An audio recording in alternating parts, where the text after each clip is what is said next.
Welcome to another inspiring message recorded at Thrive Church, a church passionate about moving people towards Jesus.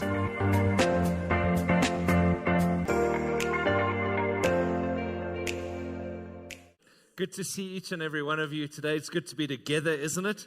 And speaking of being together, so many of you this morning have asked, and I know so many of you are interested in just seeing how Pastor Steve's doing. If you're new to Thrive Church, Pastor Steve is our founding pastor along with Pastor Kathy. And this last Tuesday, he went in for an operation, had to have a heart valve replacement done.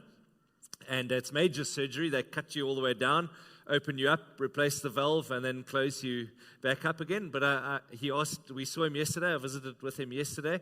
He's doing so well. His recovery is pretty miraculous. The doctors cannot believe that somebody of his age is bouncing back as quickly as what he is. So he moves today from ICU into a general ward, all going well, and then home tomorrow. So that's really, really good news.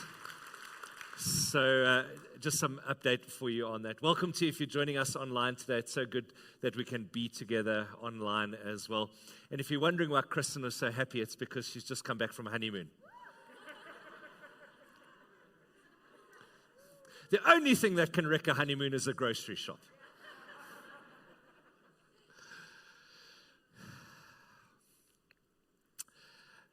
Let's pray, and we'll get into it. So much I could say, so much I want to say about so many things, but I'm going to keep it together, and let's pray. Father, we ask for your blessing, and we ask for your touch. We ask, Lord, that your kingdom would come. Prepare our hearts right now for your word, and let it change us and mold us in Jesus' name.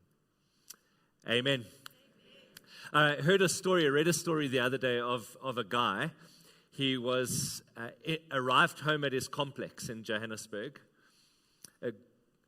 Tensions were running high because of load shedding. Anybody's tensions run high because of load shedding this week? We just take a moment, just breathe deep, forgive Eskom. Maybe you're not quite ready to forgive yet. It's okay. Just move through it. There's a process. But he came home. Tensions were running high. Boomgate wasn't working. Got into an altercation with somebody in his complex. Phoned his pastor. Said, I need to come and see you because I need to learn. I need to ask and answer the question, how on earth do I act like a Christian in this world? Anybody been there? Pastor gave him some stuff to do. It was a cross-racial altercation. Gathered together with his friends. They sat together and asked themselves the question, what is Jesus not pleased with in our lives? The answer came very quickly. They said, we're racists. In that moment, all four of them walked over to the unit where the guy that they'd had the altercation lived. They knocked on his door, asked forgiveness, and asked if he would come and join their braai. Spent the rest of the night talking together. And in that moment, the question faces each and every one of us like it faced them. What sort of person do we want to become? In his case, the question was, are you content to be a racist for the rest of your life? But for each of us, that question is real, isn't it? What sort of person do I want to become? Perhaps more specifically, the question is, how do I live like a Christ follower in today's day and age? Jesus had a vision for his followers, a vision of who they would become and of who they could become. He had a vision for who they could become and who they would become. We're going to unpack that vision over the next 3 weeks because today we start a new series and we've called it Kingdom People. The prayer, the hope, the prophetic word that we want to speak over our church and over each one of our lives is this, that we would become kingdom people, people who live in and for the kingdom of God. Now, straight away, when I mention kingdom people, the word kingdom might present difficulty for you language-wise, because we don't live in an age of kings and queens that much anymore, do we? So I want to unpack for us what it means, or what the kingdom actually is. What does the kingdom mean? Here's the thing. The kingdom of God, it's not some pie-in-the-sky abstract concept. The kingdom of God is a reality. Here is the reality of the kingdom of God. The kingdom of God is found anywhere where Jesus is king on earth. The kingdom of God found its way to that man's bride that night. Would you agree? The kingdom of God is where the rule and reign of God is happening on earth. The kingdom of God is where the will and the ways of God are happening on our planet. Here's the way. The kingdom of God is anywhere where the teachings of Jesus are being heard, but more than just heard, because how many of you know you can hear a lot today and do very little? So the kingdom is anywhere where the teachings of Jesus are heard, taken seriously, and applied.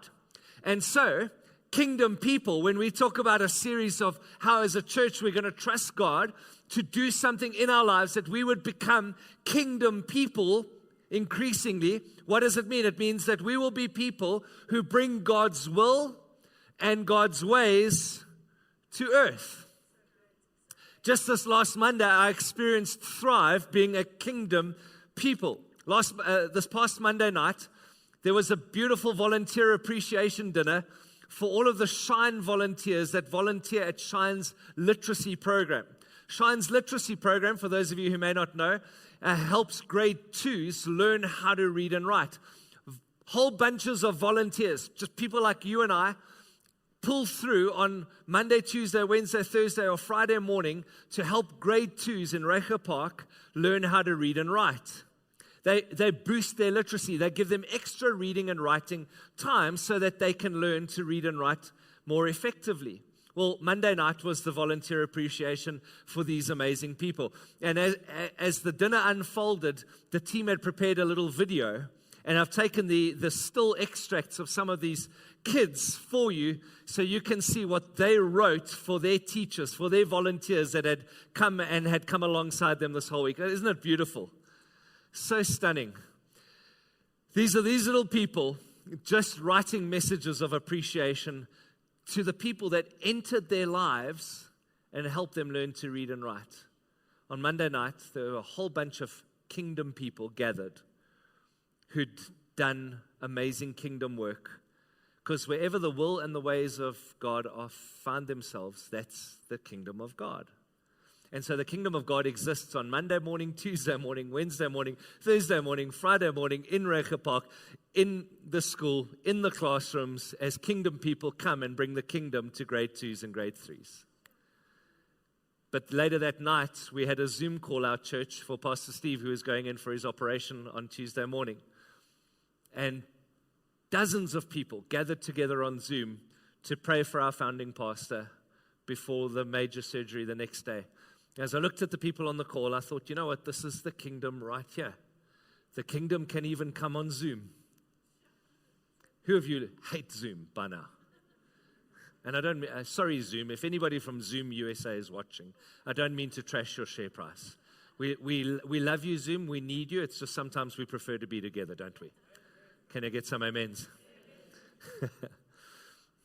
The kingdom is anywhere where the teachings of Jesus are heard and applied. Here's the thing, guys. Here's the thing. The kingdom of God is the single biggest thing that Jesus taught about. There was nothing more important that Jesus taught about than the kingdom of God. It was the single most important thing. First, Jesus comes on the scene, and in Mark chapter 1, verse 15, Jesus speaks and he says this, "The time has come, the kingdom of God has come near, so repent and believe the good news." Jesus announces himself, and the very words out of his mouth is, "The kingdom has come."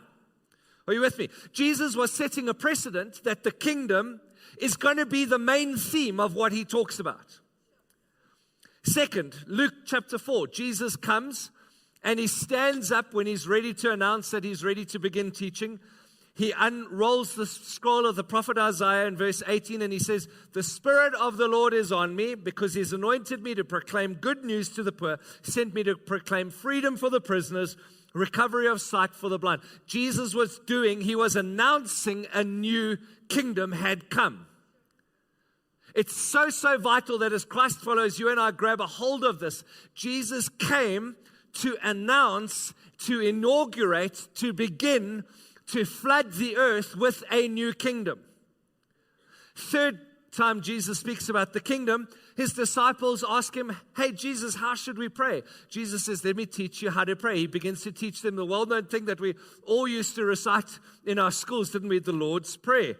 Matthew 6, 9-13. "This then is how you should pray." He says, "Our Father in heaven, hallowed be your name."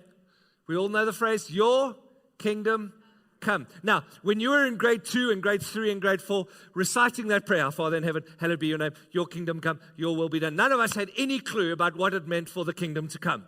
Today, we're going to unpack what it might mean for us to, you and I, to live as kingdom people. Remember that the kingdom is anywhere where the will and the ways of God are happening on the earth. The kingdom of God is anywhere where Jesus' teachings are heard and being applied. And kingdom people are any people that come and bring the will and the ways and the teachings and the application of Jesus' teachings into their world. The kingdom of God happened in a racist guy's braai one night. The kingdom of God happened in the volunteer appreciation on Monday night. The kingdom of God happens when you look into somebody's eyes in this church gathering, in this time together, in this community, and you express empathy or you express understanding or you pray for somebody. The kingdom of God comes when Mark or Joy stand up and begin to lead us in worship. The kingdom of God comes when we gather on Zoom to pray for somebody. The kingdom comes anywhere God's will and God's ways are done. And kingdom people bring God's will and God's ways to earth. The question becomes, how or who do you want to become? Can I suggest to you that the greatest calling, the greatest vision that Jesus had for your life and my life is that you and I would become a kingdom person. Somebody who brings the kingdom of God to earth. Are you all with me? 8 o'clock, you're live? How did Jesus bring the kingdom? How did he teach it? Jesus taught it in basically 4 buckets, right? He taught it in the parables. We saw the kingdom. We see the kingdom in Jesus' parables. We see the kingdom in the meals that Jesus had. The Last Supper. As Jesus, we had to explain to our kids this last week, there was a moment where one of them was acting a bit selfishly. So I took them back to the Last Supper and I said, "How do you think Jesus felt washing the stinky feet of 12 disciples who'd been walking around with sandals on their feet and dusty?" You know, the kingdom of God came in the Last Supper. Are you with me? The kingdom of God came in the meals. Kingdom of God came in the wedding of Cana of Galilee when he turned water into wine. Anybody wish they had a little portable Jesus that could turn water into wine at times? You're in church, so none of you are going to admit. It's only this bank. It's only this bank that likes their wine. The rest of you are pretending to be sanitized coffee fans. The kingdom of God came in Jesus' parables, it came in his meals, it came in his miracles, and it came in the prayers of Jesus. So anytime you look at a parable, anytime you look at a prayer of Jesus, anytime you look at the meals of Jesus, anytime you look at the miracles of Jesus, you'll see the kingdom of God come. But today, Luke chapter 17, we're going to read a couple of verses of scripture, and then we're going to unpack from that where we see 4 kingdom ways to live. 4 ways that may answer the question for you and for me, how do I want to live? How do I live as a Christ follower in today? How do I become a kingdom person? What sort of person do I want to become? Luke 17, Jesus sketches this magnificent vision for what your life and my life could look like as a kingdom person. I'm going to try and unravel a little bit of it for us today. Luke 17, from verse 4. It says, "If another believer sins, rebuke that person, then if there's repentance, forgive. Even if that person wrongs you 7 times a day, and each time turns again and asks for forgiveness, you must forgive."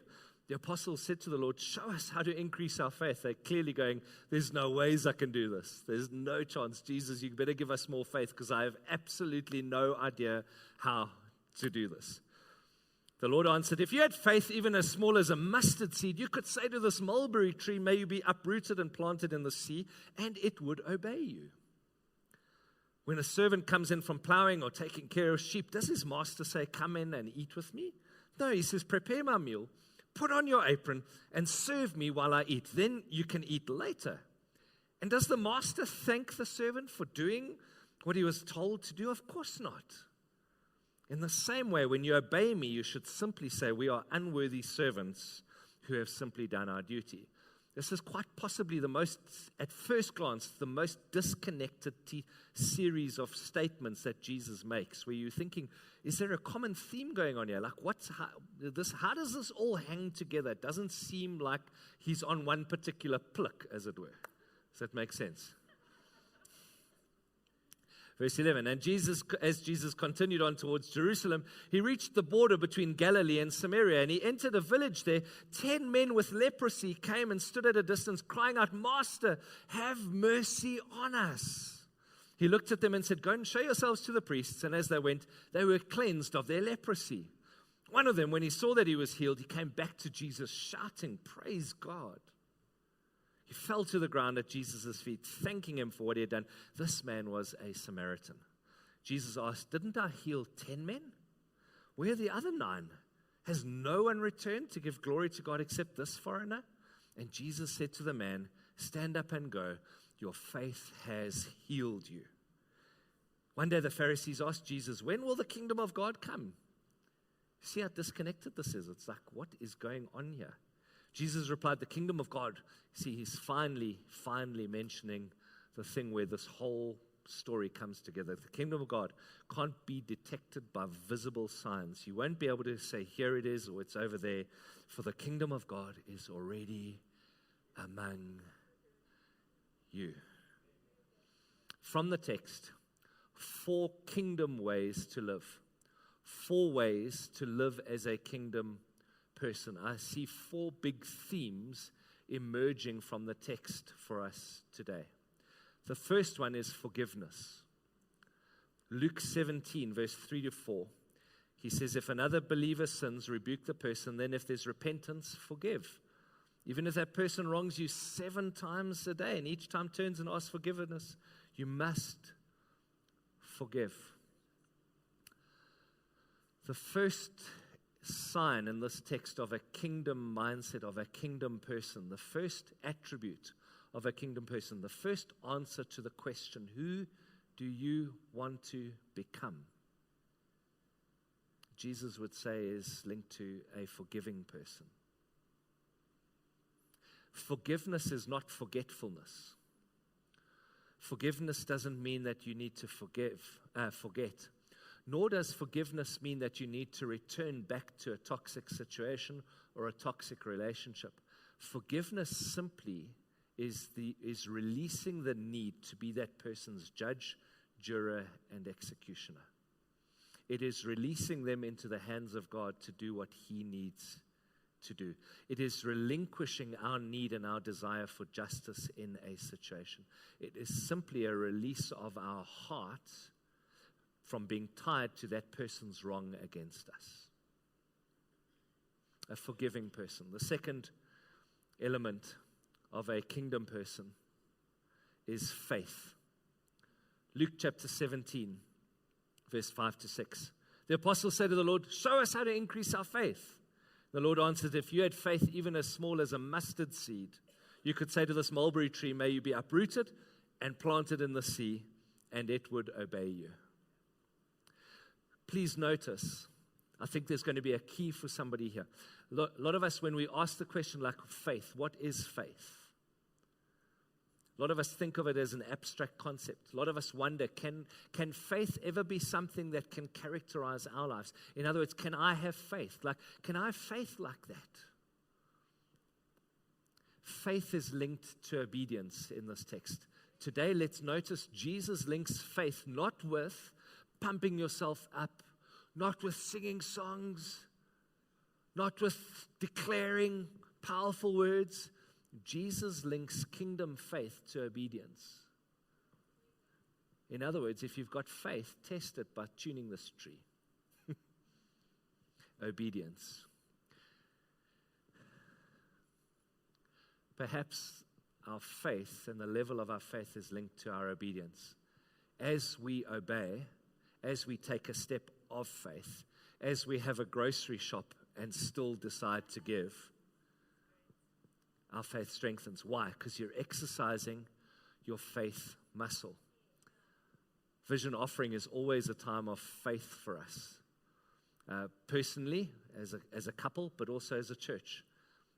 How's your faith? How's your obedience? How's your obedience to what God's prompting you to give this year? Pastor Ken and I were talking about our own personal pledge. And I said to her, I don't want the fact that last year wasn't great. I don't want it to limit the pledge amount that we have for this year. There's got to be a faith gap. Surely there's got to be a trust gap. Surely I've got to have a measure where I say to God, you've got to make it happen, not me. I didn't get to all of our pledge last year. But surely that shouldn't stop me from saying, God, I'm still going to try and trust you for a stretch. If I can do it comfortably, then it's not faith. Are you with me? I need some amens in this quiet church. Faith is linked to obedience. Here's the thing. Drill it down to the essence. The way you grow your faith is by growing your obedience. The way you grow your faith muscle is by exercising your faith muscle. If it's comfortable, it's not faith. Third characteristic of kingdom people is humility. Humility. Verses 7 to 10. The servant comes in, right, and he's been plowing and taking care of sheep. And the master doesn't say to him, come and eat with me. He says, no, prepare my meal, put on your apron, serve me while I eat, and then you can eat later. In other words, Jesus is saying, know your place. Humility is not thinking less of yourself. Humility is thinking about yourself less. Jesus is encouraging us to know where we're located relative to him. In that case, he's the master. Jesus is saying, have you surrendered? Do you understand that you're here to serve me? In a culture where everything teaches us to serve ourselves, Jesus' teaching is quite offensive. Because he's saying, do you know your place? Do you know that I'm Savior, but I'm also Lord? And as your obedience and your faith rises, so your humility also needs to be there. You were created to serve me, not the other way around, is what Jesus is saying. He's kind of saying it pretty blatantly, isn't he? Can be quite upsetting to hear somebody say, you were designed to serve me. Husbands, just try and tell that to your wives. I dare you now, while in church, let's see a fight break out in this place. Just turn to your wife and say, you were designed to serve me. No, there's not a single guy who'll do it. There's not a single guy. There are a couple of breaker wives who might do it, but there's no men. There's no self-respecting man who's going to get taken out by his wife in church. No chance. And so when Jesus says, basically through the parable, he's telling the story, but he's like, do you understand that your life is one of service to me? So kingdom people, can we talk honestly? Can we talk permission to talk honestly? I can't understand people who can come to church and never serve, because Jesus designed us to serve. Jesus instructs us to serve. Jesus teaches us that the best way to live your life is to serve. And if you and I remain consumer Christians, if you and I pursue a consumer mentality, the only thing that ever happens to a consumer is they get poor and fat. Think about what happens on Black Friday. Does anybody want to take a vow with me today that I will go nowhere near a shop on Black Friday? Anybody want to take a vow with me? I will not open Take-A-Lot on Black Friday. Yeah, some of you aren't convinced yet. Some of you, no, there's lots that are very convinced. There's 3 hands going up right now. What happens to people on Black Friday? They spend too much, they get poor, and then they eat too much and they get fat. You know what happens to consumer Christians?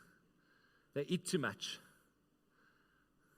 and get fat because they never exercise it off. Here's the thing. We are educated way above our level of obedience. We've got way too much knowledge and way too little obedience. You can quote me gazillion passages of Scripture. Show me your budget as to whether you serve Jesus. Show me your time schedule as to whether you serve Jesus. Show me from your life whether you're a kingdom person. So Jesus doesn't mince his words when it comes to the humility aspect. He's like, you are designed to serve God, not the other way around. Fourth one is gratitude. Luke 17, and it's verse 11 to 19. It's the story of the leper. I won't read it again. How many lepers get healed? 10. How many come back? 1. And so, kingdom people are people who bring God's will and ways to earth. Here's how you do it in the text, from the text. There are 4 ways. Decide to forgive. Act out of faith and obedience. Act out of faith and obedience. Not speak out of faith and obedience. Act out of faith and obedience. Pursue humility and put on gratitude. Let me say it again. Jesus says if you want to live as a kingdom person, decide to forgive. Number 2, act in faith through obedience. Number 3, pursue humility. And number 4, put on gratitude. Now, there are 2 things about the kingdom to take note of as we mull over what Jesus is saying to us. There are 2 attributes to the kingdom that if you and I want to live those 4 things, you and I must know. The first is located in the key from verse 20. When Jesus was asked by the Pharisees when the kingdom of God will come, Jesus replied, the coming of the kingdom of God is not something that can be observed. Nor will people say, here it is or there it is, because the kingdom of God is in your midst. Here's the principle.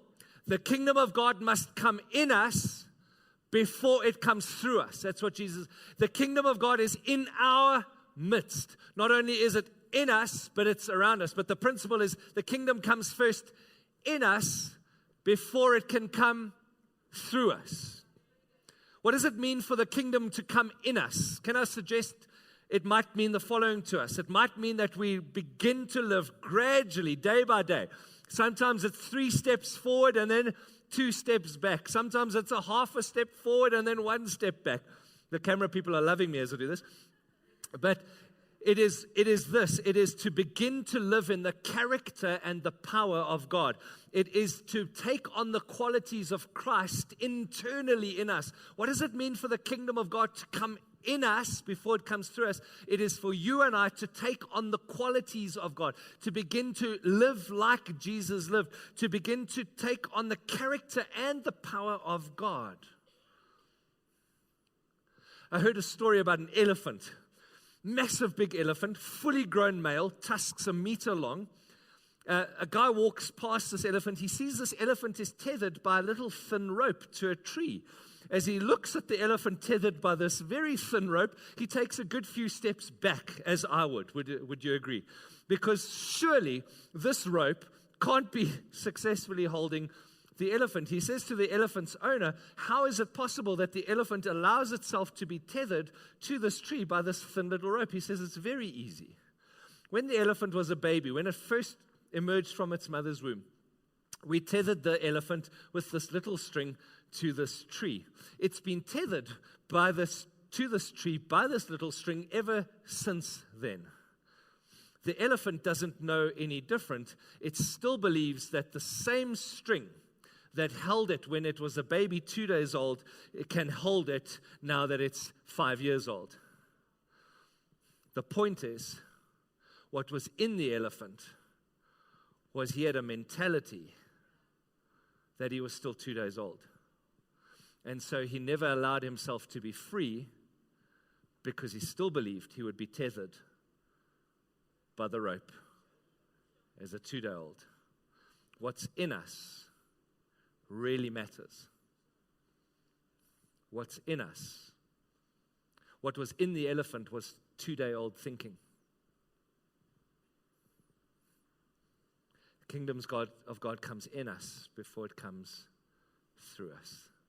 Second thing to know about the kingdom of God is that the kingdom of God is both words and works.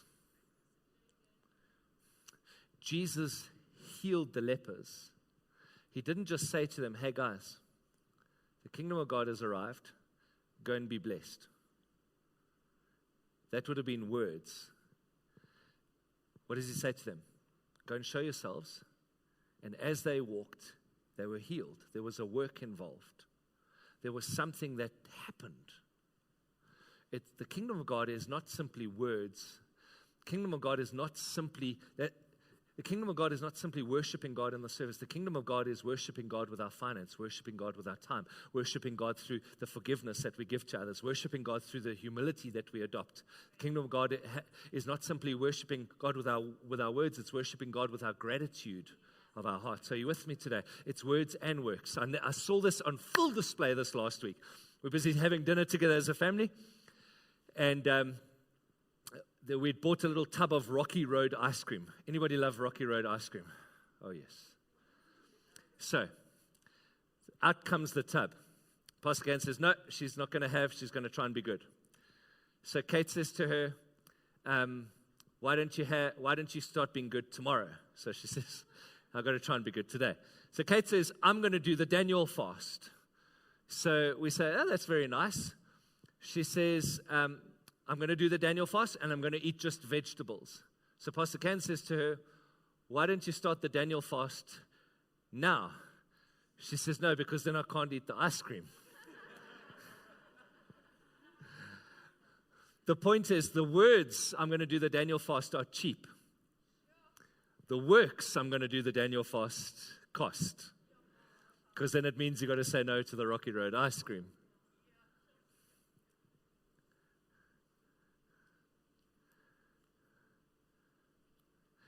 There's many things that are easy to say, but kingdom people become people who decide to forgive and actually do it. Kingdom people are people who act in faith through obedience.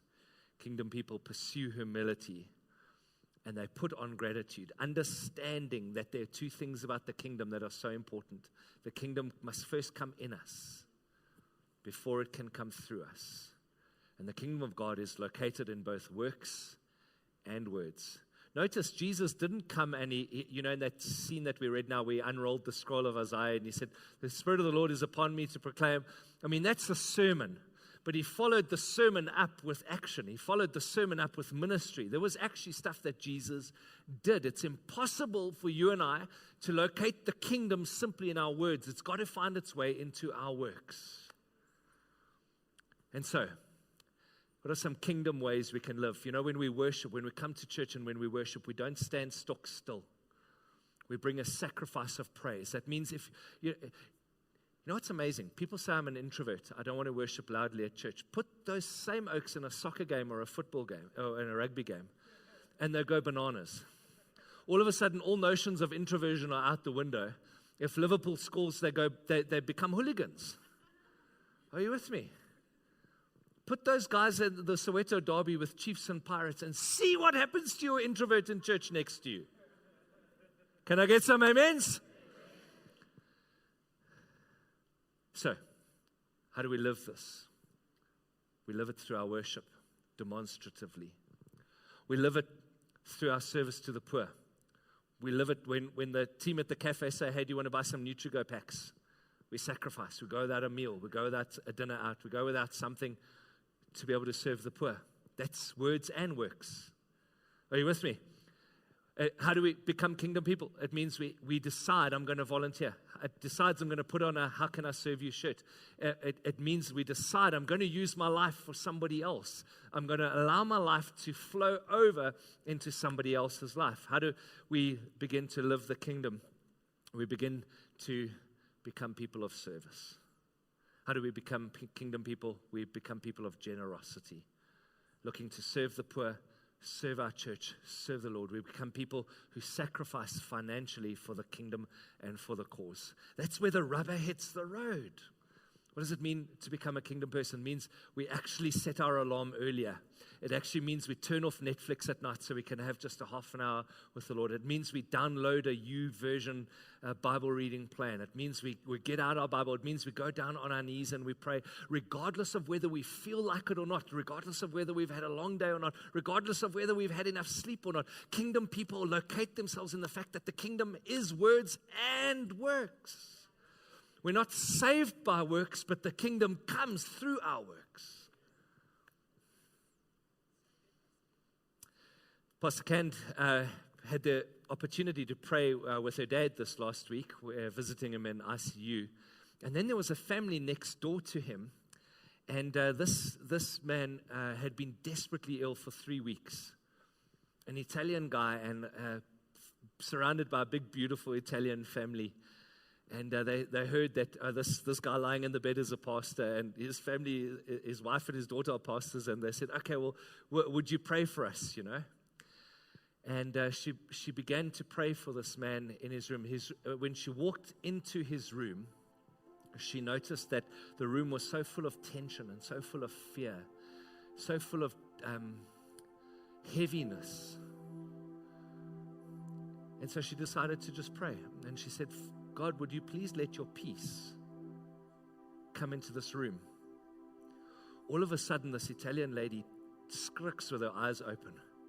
She says, can you feel that wind blowing? She looks at her daughter. The daughter goes, I can feel the wind blowing.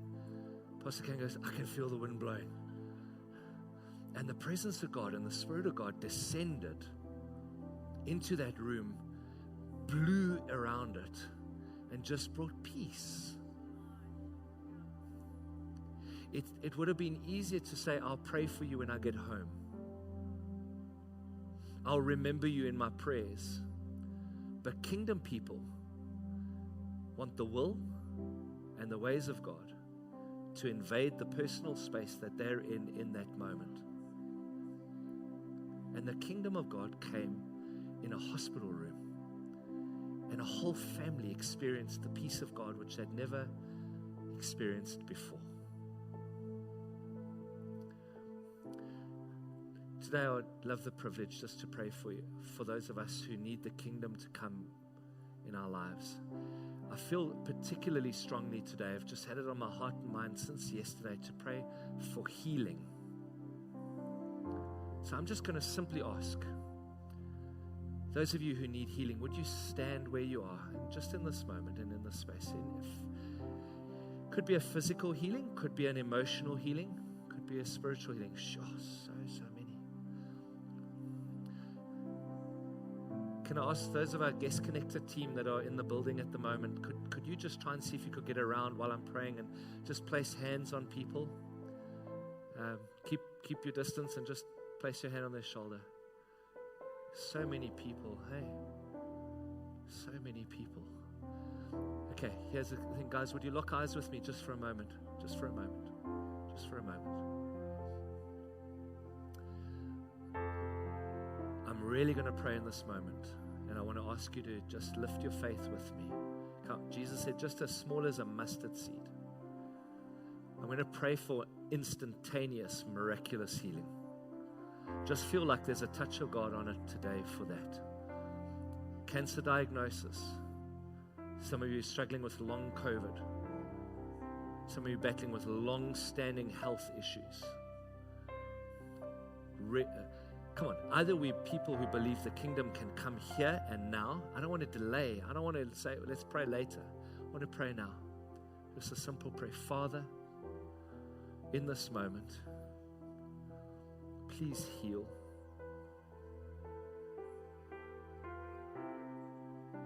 Please heal.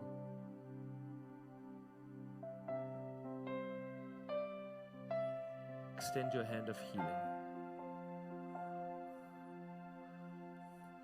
Can I ask you to exercise your faith just where you are, nice and softly, not out loud, but softly. Just say, Father, I receive healing from you today. I receive healing from you today.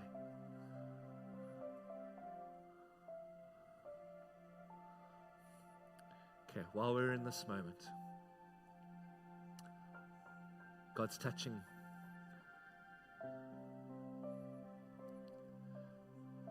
The kingdom comes when we open our hearts to Jesus first. Today, my simple prayer